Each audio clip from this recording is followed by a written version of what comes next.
Realme GT7, just launched. with some impressive features and a massive battery. It promises fast charging and great performance, but does it deliver? Let's dive in and see.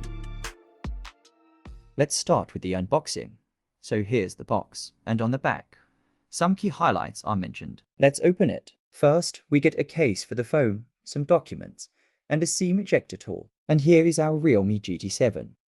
Under the phone, we get a Type A to Type C data cable and a 120-watt SuperVOOC fast charger. Now, here's the first look. This is the iSIM blue color, and there's also another option called iSense black. It has a matte finish on the back and even on the frame. On the sides, it has a textured design, and the power button comes with an orange accent, which looks premium. At the bottom, there's the SIM card slot, a microphone, a USB Type-C port, and one of the stereo speakers. On the right side, we have the power button and volume rockers. On the top, there's a microphone, an IR blaster, and the second stereo speaker. The left side is plain.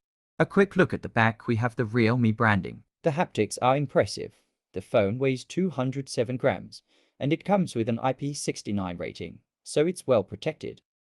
It comes with a 6.78-inch 120Hz 1.5K AMOLED display. It's a 10-bit panel that supports up to 1600 nits of typical brightness and an impressive 6000 nits of peak brightness. The display is very bright, sharp, and vibrant, making everything look crisp and colorful. It also features an in-display fingerprint sensor, which is fast and accurate. The display supports HDR content and is capable of playing HDR videos with great contrast and detail. It also supports Dolby Vision on Netflix, so if you watch a lot of content, you're definitely going to enjoy the viewing experience. The bezels are slim, and the screen feels immersive, whether you're gaming, streaming, or just scrolling through social media. For performance, it comes with the Dimensity 9400E processor, which is based on a 4nm architecture. On AnTuTu, it scores around 2 million, and CPU throttling is at 73%, which is quite stable and good for long gaming sessions. It also supports LPDDR5X RAM and UFS 4.0 storage, so apps loading and multitasking feels super fast. When it comes to gaming, it delivers excellent performance. On PUBG, you get 120 FPS smooth gameplay, and the experience is really impressive.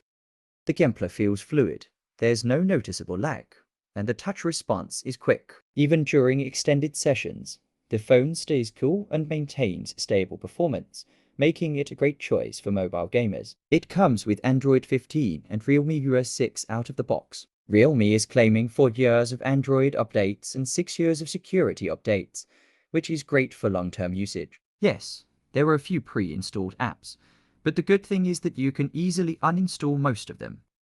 It comes with a massive 7000 mAh battery, which is perfect for power users. Along with that, you get a 120-watt fast charger in the box. It charges up to 50% in just 13 minutes, and from 0 to 100% in only around 30 minutes, which is seriously impressive. Whether you're gaming, streaming, or multitasking, battery anxiety won't be a problem with this phone.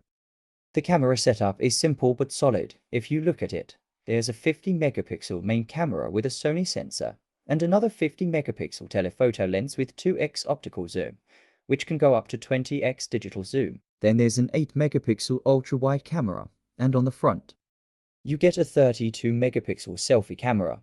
The photos from the Realme GT7 are sharp and detailed, especially from the 50MP main and 2x telephoto lenses. Colors are vibrant, great for social media, but may feel slightly boosted. The ultra-wide is average, and low-light shots are just okay. The phone supports up to 8K at 30 FPS, but most users will prefer 4K at 60 FPS from both front and rear cameras. It also supports 4K at 120 FPS for smooth slow-motion videos in good lighting.